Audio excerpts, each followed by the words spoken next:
প্রিয় শিক্ষার্থীবৃন্দ, সবাইকে বিসিএসসি কলেজের রসায়ন অনলাইন ক্লাসে স্বাগত জানাচ্ছি। তোমরা ভালো আছো সবাই? সবাই কেমন আছো? জি স্যার, আপনি কেমন আছেন? হ্যাঁ, আছি ভালো। আজকে আমি আলোচনা করব নাইট্রোগ্লিসারিন, টিএনটি, ডেটল, প্যারাসিটামল এবং জৈব যৌগের বিশুদ্ধতার মানদণ্ড নিয়ে। শুরুতে নাইট্রোগ্লিসারিন, তোমরা একটু বোর্ডের দিকে লক্ষ্য করো। এই যে সংকেতটা, এটা হচ্ছে নাইট্রোগ্লিসারিন বা গ্লিসারাল ট্রাইনাইট্রেট, যেটি গ্লিসারিন থেকে তৈরি হয়। এটা সর্বপ্রথম বিজ্ঞানী আলফ্রেড নোবেল ডিনামাইট তৈরি করার জন্য ব্যবহার করেন। এই জন্য এটাকে নোবেলস অয়েলও বলা হয়, নোবেলস অয়েল। এটার প্রস্তুতি কি, বিক্রিয়ার সমীকরণটা দেখো কিভাবে প্রস্তুত করা যায়।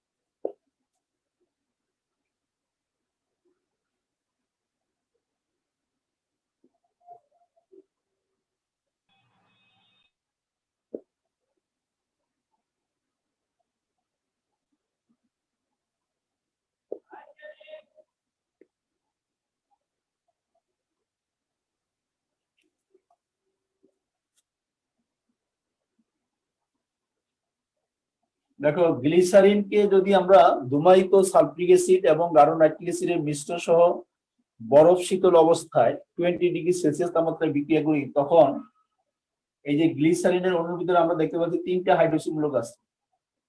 এই হাইড্রোজেন মূলক তিনটা হাইড্রোজেন পরমাণু এই নাইট্রো মূলক দ্বারা প্রতিস্থাপিত হবে।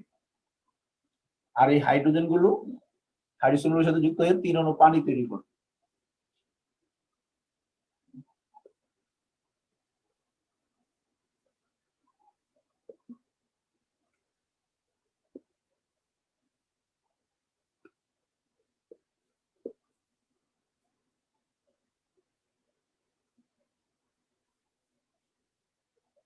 এইটি হচ্ছে নাইট্রোগ্লিসারিন।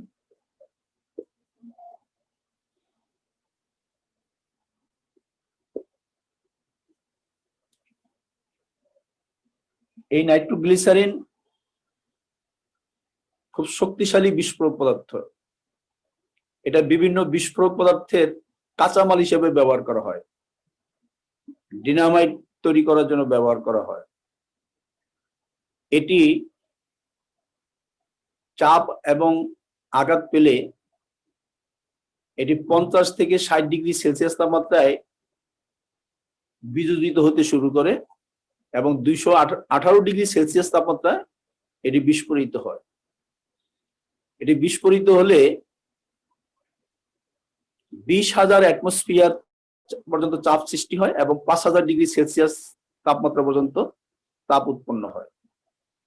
অর্থাৎ উচ্চ তাপমাত্রা এবং উচ্চ চাপ সৃষ্টি হয় এটি যখন বিস্ফোরিত হয়। এই জন্য খুব শক্তিশালী বিস্ফোরক, ডিনামাইট তৈরি করার জন্য এটা প্রচুর পরিমাণে ব্যবহৃত হয়। এটা যখন বিস্ফোরণ হয় তখন এর ভিতরে কিছু গ্যাসীয় পদার্থ সৃষ্টি হয়। এই গ্যাসীয় পদার্থ সৃষ্টি হওয়ার কারণে কিন্তু চাপ সৃষ্টি হয়, খুব উচ্চ চাপ সৃষ্টি হয়। এবং বিস্ফোরণের সময় কি বিক্রিয়া সংঘটিত হয় সেই বিক্রিয়াটা তোমরা একটু লক্ষ্য করো।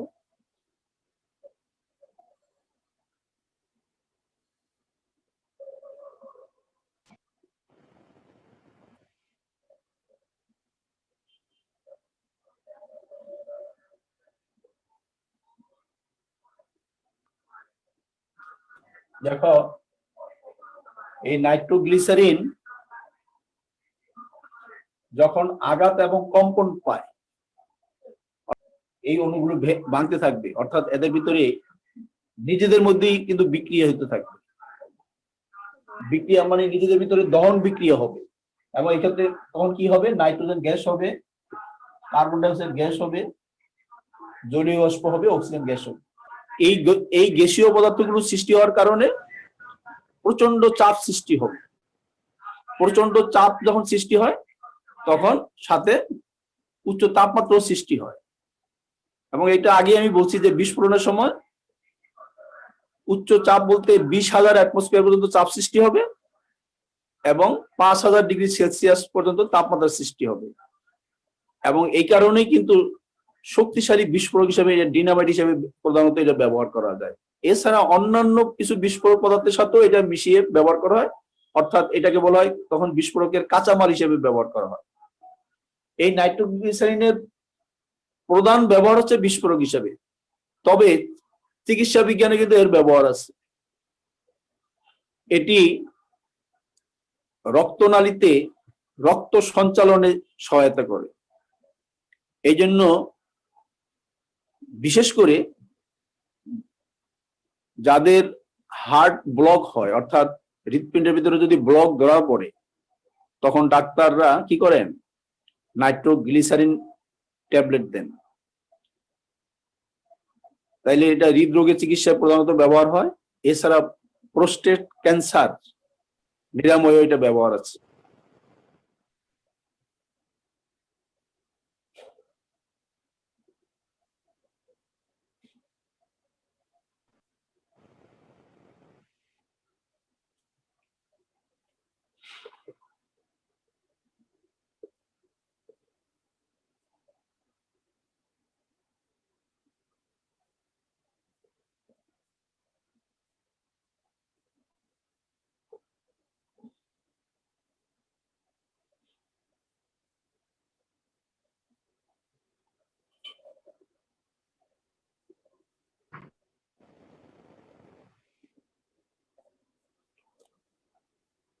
দেখো, এটা হচ্ছে টিএনটির সংকেত।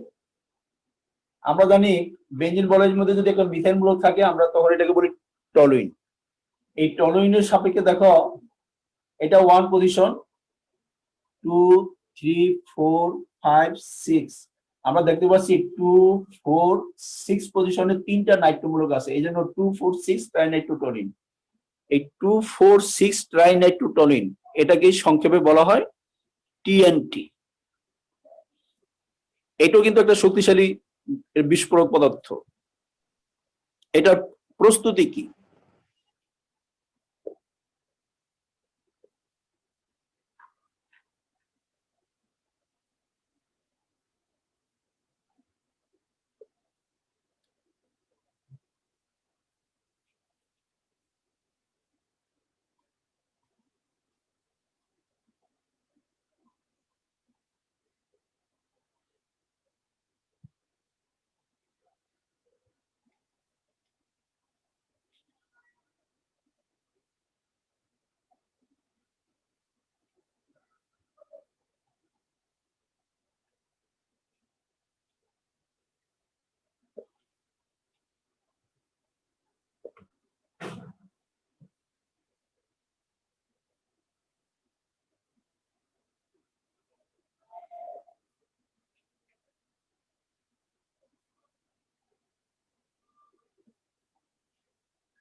তোমরা দেখতে পাচ্ছ যে প্রথমত এটার নাম হলো কি টলুইন। টলুইনকে যদি নাইট্রেশন বিক্রিয়া করা হয়, নাইট্রেশনের জন্য কি ব্যবহার করা হয়? গাঢ় নাইট্রিক এবং গাঢ় সালফিউরিক মিশ্রণ 30 থেকে 50 ডিগ্রি সেলসিয়াস তাপমাত্রায় বিক্রিয়া করলে প্রথমে দুইটা প্রোডাক্ট হয়, অর্থোনাইট্রোটলিন, প্যারানাইট্রোটলিন। তোমরা জানো যে এই মিথাইল মূলকটা হচ্ছে অর্থ প্যারা নির্দেশক, এই জন্য এখানে দুইটা প্রোডাক্ট পাওয়া যায়, একটা অর্থ প্রোডাক্ট, একটা প্যারা প্রোডাক্ট, সাথে পানি উৎপন্ন হয়। পরবর্তীতে এই যে অর্থোনাইট্রোটলিন এবং প্যারানাইট্রোটলিন, এই মিশ্রণটাকে 60 ডিগ্রি সেলসিয়াস তাপমাত্রায় গাঢ় নাইট্রিক এবং গাঢ় সালফিউরিক আবার নাইট্রেশন বিক্রিয়া করলে তখন ডিএনটি পাওয়া যায়। এখানে ডিএনটি মানে কি? ডাইনাইট্রোটলিন। ডাইনাইট্রো মানে এখানে কি? 2,4 ডাইনাইট্রোটলিন। এই 2,4 ডাইনাইট্রোটলিনকে যদি ধূমায়িত সালফিউরিক অ্যাসিড এবং গাঢ় নাইট্রিক অ্যাসিড সহ 100 ডিগ্রি সেলসিয়াস তাপমাত্রায় নাইট্রেশন করা যায়, তখন 2,4,6 ডাইনাইট্রোটলিন অর্থাৎ টিএনটি পাওয়া যায়। তাহলে এই টিএনটির ব্যবহারটা যেটা বলছিলাম, যে এটি কিন্তু অল্প আঘাতেই কিন্তু ভিতরে দহনের সৃষ্টি হয়, অর্থাৎ অল্প আঘাত পেলে এই টিএনটিটা ভিতরে দহন বিক্রিয়া সংঘটিত হয়, এবং দহন বিক্রিয়ার ফলে কি হয়? বিভিন্ন গ্যাসীয় পদার্থের সৃষ্টি হয়। গ্যাসীয় পদার্থ সৃষ্টি হলে ভিতরে চাপ সৃষ্টি হয়, এবং এই চাপ সৃষ্টি হওয়ার কারণে কিন্তু বিস্ফোরণ হয়। এবং এই জন্য টিএনটিও কিন্তু বিস্ফোরক হিসেবে ব্যবহার করা হয়, যেমন হাত বোমা তৈরি করার জন্য ব্যবহার করা হয়, হ্যান্ড গ্রেনেড তৈরি করার জন্য ব্যবহার করা হয়, টর্পেডো শেল তৈরি করার জন্য ব্যবহার করা হয় টিএনটি। এক্ষেত্রে টিএনটি এই সামান্য আঘাত পেলেই বিক্রিয়া হয় ভিতরে। সেই বিক্রিয়াটা কি হয়, কেন বিস্ফোরক হিসেবে কাজ করে? অবশ্যই গ্যাসীয় বিক্রিয়া হয়, ভিতরে গ্যাস সৃষ্টি হবে। আসলে নাইট্রোগ্লিসারিন এবং টিএনটি দুইটার ক্ষেত্রে কিন্তু আমি বলছি যে বিস্ফোরক হিসেবে কাজ করার মূল কারণ হচ্ছে ভিতরে বিক্রিয়া করে গ্যাস সৃষ্টি হওয়া। গ্যাস সৃষ্টি হলে গ্যাসের চাপ আছে আমরা জানি, এই চাপের কারণে বিস্ফোরণ হয়। তাহলে এই ক্ষেত্রে সামান্য আঘাত পেলে কি বিক্রিয়া সম্পন্ন হয়, কি দহন বিক্রিয়া হয়, সেটা একটু তোমরা বোর্ড লক্ষ্য করো।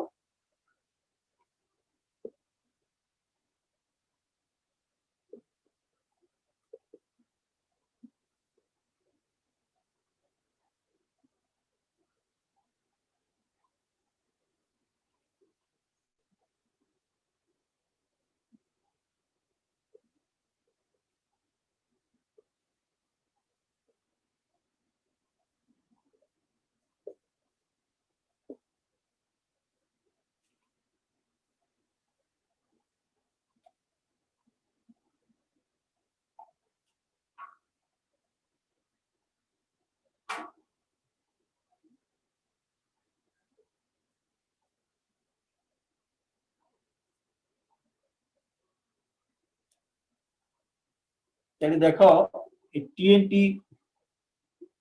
টিএনটি বিস্ফোরকটা সামান্য আঘাত পেলেই, যেমন আমরা জানি যে হাত বোমা ছুঁড়ে মারে, তো কোথাও যদি ছুঁড়ে মারে সেখানে কিন্তু সামান্য আঘাত হয়, সেই সামান্য আঘাতে কিন্তু এই নিজেদের ভিতরে কি হবে? দহন বিক্রিয়া হবে। দহন বিক্রিয়া তোমরা জানো যে এখানে অক্সিজেনের সাথে বিক্রিয়া হয়। এই দহন বিক্রিয়ার ফলে এখানে প্রথমে নাইট্রোজেন গ্যাস হবে, হাইড্রোজেন গ্যাস হবে, কার্বন ডাইঅক্সাইড গ্যাস হবে, কার্বন হবে। এবং এই গ্যাসগুলো যখন সৃষ্টি হয় তখন চাপ সৃষ্টি হয়, চাপের কারণে কিন্তু বিস্ফোরণ হয় এবং প্রচন্ড শব্দ সৃষ্টি হয়। তাহলে এটা গেল টিএনটি। এখন আমি আলোচনা করব বহুল পরিচিত এবং বহুল ব্যবহৃত ডেটল। ডেটল কি, এটা সংকেত কি? তোমরা একটু আগে সংকেতটা বোর্ডে লক্ষ্য করো।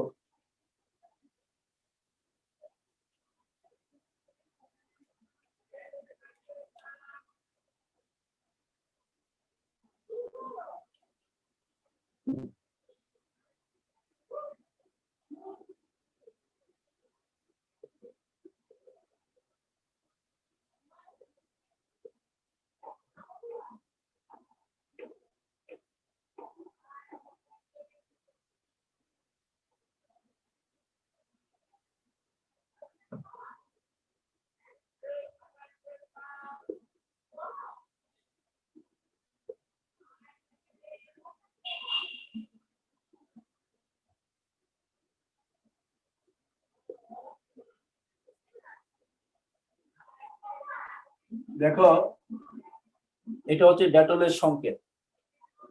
এই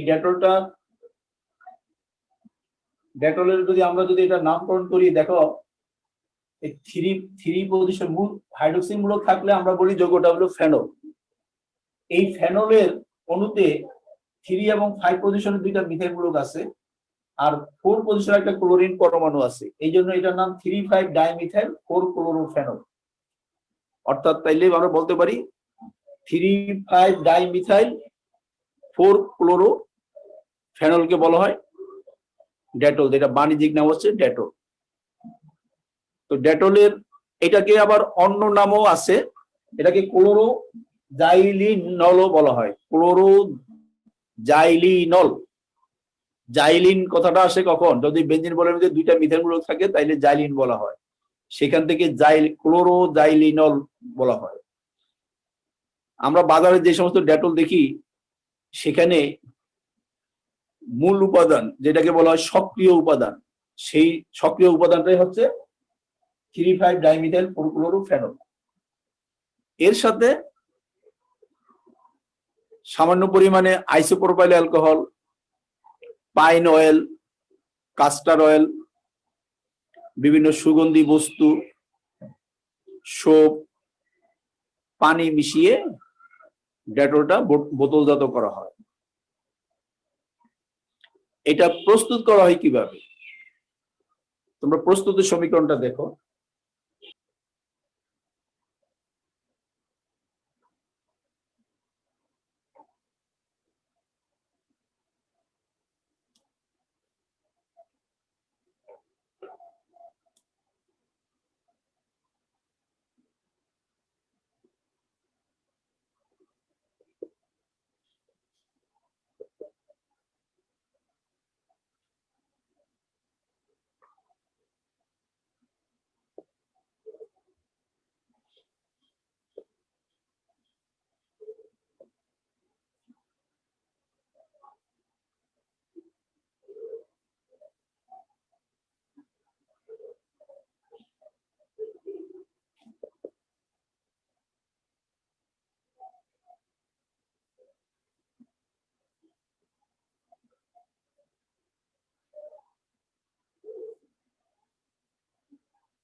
ডেটল কিভাবে প্রস্তুত করা যায়? এটার নাম কি? Benzene diazonium chloride. এই বেনজিন ডাইজোনিয়াম ক্লোরাইডকে শুষ্ক অ্যালুমিনিয়াম ক্লোরাইড প্রভাবের উপস্থিতিতে মিথাইল হাইড্রোজেনের সাথে বিক্রিয়া করা হয়। এই যে বিক্রিয়াটা, এটা হলো ফ্রিডেল ক্রাফট অ্যালকাইলেশন। যারা আগে ভালো করে ক্লাস করেছে তাদের কাছে কিন্তু এই বিক্রিয়াগুলো সবই জানা বিক্রিয়া। ফ্রিডেল ক্রাফট অ্যালকাইলেশনের মাধ্যমে এই বেনজিন বলের মধ্যে দুইটা মিথাইল মূলক প্রতিস্থাপিত হয়, অর্থাৎ দুইটা কিন্তু মেটা পজিশন, কারণ এটা মেটা মূলক হিসেবে কাজ করে। এই জন্য 3,5 ডাইমিথাইল বেনজিন ডাইজোনিয়াম ক্লোরাইড উৎপন্ন হয়। এই 3,5 ডাইমিথাইল বেনজিন ডাইজোনিয়াম ক্লোরাইডটাকে যখন অম্লীয় আদ্র বিশ্লেষণ করা হয় 40 ডিগ্রি সেলসিয়াস তাপমাত্রায়, তখন এই বেনজিন ডাইজোনিয়াম ক্লোরাইড মূলকটা হাইড্রোক্সিন মূলকে পরিণত হয়, অর্থাৎ তখন ফেনোলিক মূলক হয়ে যায়। তখন এর নাম কি? 3,5 ডাইমিথাইল ফেনল। এই 3,5 ডাইমিথাইল ফেনলকে যখন ক্লোরিনেশন করা হয়, ক্লোরিনেশন বিক্রিয়া তোমরা জানো যে এটাকে সাধারণভাবে বলে হ্যালোজেনেশন বিক্রিয়া। হ্যালোজেনেশন বিক্রিয়ায় একটা হ্যালোজেন বাহক থাকে যেটাকে প্রভাবক হিসেবে কাজ করে। যেমন এখানে আয়রনটা হচ্ছে হ্যালোজেন বাহক, ক্লোরিনের সাথে বিক্রিয়া করলে এখানে ক্লোরিনেশন হবে, অর্থাৎ ক্লোরিন যুক্ত হবে। দেখো এখানে একটা ক্লোরিন যুক্ত হলো। 3,5 ডাইমিথাইল 4 ক্লোরোফেনল, মূল যৌগটা কিন্তু ফেনল।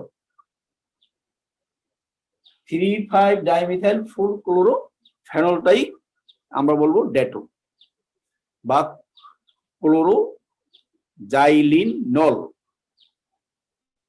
ডেটলের ব্যবহারটা কি? ডেটলের ব্যবহার তোমরা সাধারণভাবে জানো। ডেটলটার দুই ধরনের মূল কাজ আছে। এটা জীবাণুনাশক এবং পচন রোধক হিসেবে কাজ করে। জীবাণুনাশক মানে কি? ডিসইনফেক্টেন্ট। আর পচন রোধক ইংলিশ কি বলে? অ্যান্টিসেপটিক। তাহলে আমরা বলতে পারি ডেটলের জীবাণুনাশন ক্ষমতা আছে আর পচন রোধক ক্ষমতা আছে। এই কারণে ডেটলের লঘু জলীয় দ্রবণ, ডেটলের সাথে কিন্তু পানি মিশাইতে হয় যখন আমরা ব্যবহার করি, অর্থাৎ ডেটলের লঘু জলীয় দ্রবণ কাটা এবং ক্ষত স্থানে ড্রেসিং করার জন্য ব্যবহার করা হয়।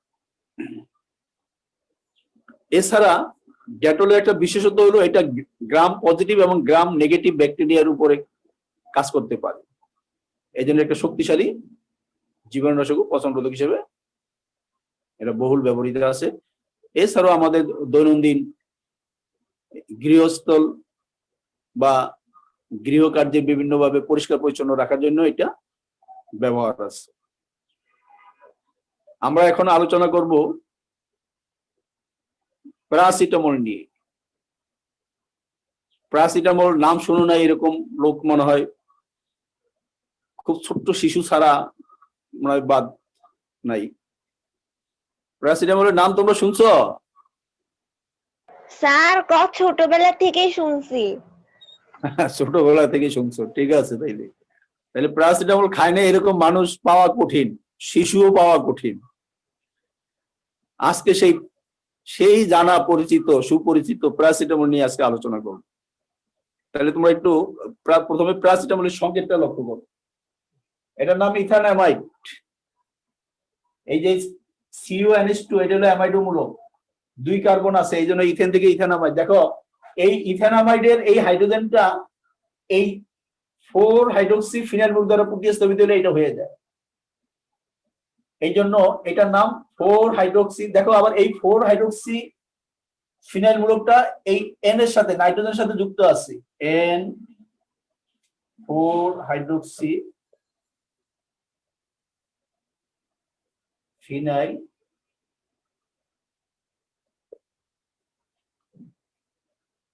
ইথানামাইড।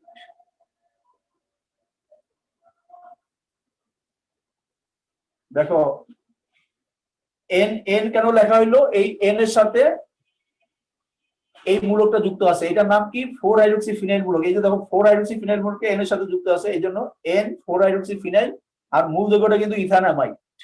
এই জন্য প্যারাসিটামলের রাসায়নিক নাম হচ্ছে N4 হাইড্রোক্সি ফিনাইল ইথানামাইড। এটাকে প্যারাসিটামল হিসাবে বাজারে বিক্রি করা হয়। আসলে প্যারাসিটামল নামটা কিভাবে আসছে সেটা তোমাদের এই সমস্ত বইতে পাবে না, তবে এই নামটা প্যারাসিটামল নামকরণের নিয়মটা তোমাদেরকে আমি একটু বলে দিই। প্যারাএসিটাইল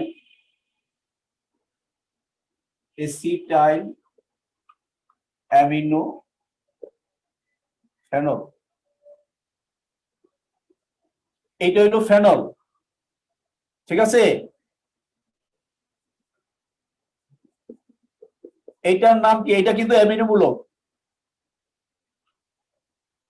দেখো এটার নাম কি, এটা এমনিতে প্যারা অ্যামিনো ফেনল। দেখো প্যারা অ্যামিনো ফেনল, এই যে প্যারা পজিশনে অ্যামিনো মূলকটা আছে, প্যারা অ্যামিনো ফেনল। আবার এখানে হাইড্রোজেনটা সরে গিয়ে যখন এই অ্যাসিটাইল মূলকটা আসে তখন প্যারাসিটামল হয়ে যায়, এই জন্য বলা হয় প্যারা অ্যাসিটাইল অ্যামিনো ফেনল। দেখছো প্যারা অ্যাসিটাইল মানে কি, এই যে ফেনল যৌগের প্যারা পজিশনে অ্যাসিটাইল মূলকটা আছে, আবার অ্যামিনো, এই অ্যামিনো মূলকটা একটা হাইড্রোজেন প্রতিস্থাপিত হয়ে অ্যাসিটাইল মূলক আসে, এই জন্য এইটার নাম হলো প্যারা অ্যাসিটাইল অ্যামিনো ফেনল। দেখো এখন নামটা কিভাবে হইলো, নামটা একটু খেয়াল করো। এই যে প্যারা অ্যাসিটাইল, এই প্যারা অ্যাসিটাইল থেকে প্যারাসিট নেওয়া হয়, প্যারাসিট। এই অ্যামিনো থেকে AM নেওয়া হয়, প্যারাসিটাম। আর এই ফেনলের শেষে থেকে অল নেওয়া হয়, প্যারাসিটামল। এই প্যারাসিটামলটা এটার সেবন মাত্রাটা প্রতি ডোজে সর্বোচ্চ 500 মিলিগ্রামের 2টা ট্যাবলেট খাওয়া যাবে বড়দের ক্ষেত্রে। প্রাপ্তবয়স্কদের ক্ষেত্রে প্রতি ডোজে সর্বোচ্চ 1000 মিলিগ্রাম পর্যন্ত সেবনযোগ্য। আমরা সাধারণত প্রতি ডোজে 500 মিলিগ্রামের একটা প্যারাসিটামল খাই। ডাক্তাররা সাধারণভাবে জ্বর হইলে 3 বেলা 3টা প্যারাসিটামল দেয়, কিন্তু প্রচন্ড জ্বরে কিন্তু একটারও বেশি দেয় অনেক সময়। আজকাল এই যে নাপা প্লাস বিভিন্ন ধরনের আছে, অর্থাৎ 500 মিলিগ্রামেরও বেশি ট্যাবলেট থাকে, খাওয়া যায় সর্বোচ্চ 1000 মিলিগ্রাম খাওয়া যাবে একবারে, সারা দিনে সর্বোচ্চ 4000 মিলিগ্রাম খাওয়া যাবে। তবে এটা হলো প্রাপ্তবয়স্কদের ক্ষেত্রে। এর 4000 মিলিগ্রামের বেশি যদি কেউ খায় প্রতিদিন বা একদিনে, তার কিডনিটা ড্যামেজ হওয়ার সম্ভাবনা খুব বেশি। এছাড়া লিভারেরও কিছু ক্ষতি করে। তাহলে প্যারাসিটামল সাবধান, খেতে হবে। প্যারাসিটামলে সাধারণভাবে সাইড ইফেক্ট নাই, কিন্তু ওভারডোজ বেশি খাইলে তখন কিন্তু ক্ষতির সম্ভাবনা থাকে। আর শিশুদের ক্ষেত্রে সিরাপ হিসেবে এটা খাওয়া যায়। শিশুদের ক্ষেত্রে কিন্তু বিশ্ব স্বাস্থ্য সংস্থার তথ্য মতে 101.3 ডিগ্রি ফারেনহাইট এর বেশি জ্বর হইলেই প্যারাসিটামল শিশুদেরকে খেতে দেয়া যাবে, কম হইলে না। 100 ডিগ্রি হইলেও শিশুদের ক্ষেত্রে প্যারাসিটামল বিশ্ব স্বাস্থ্য সংস্থা অনুমোদন করে না।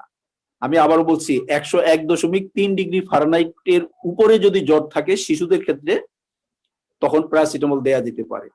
এর নিচের তাপমাত্রায় জ্বর থাকলে প্যারাসিটামল খাওয়া ঠিক নয়। যাই হোক, সময় শেষ।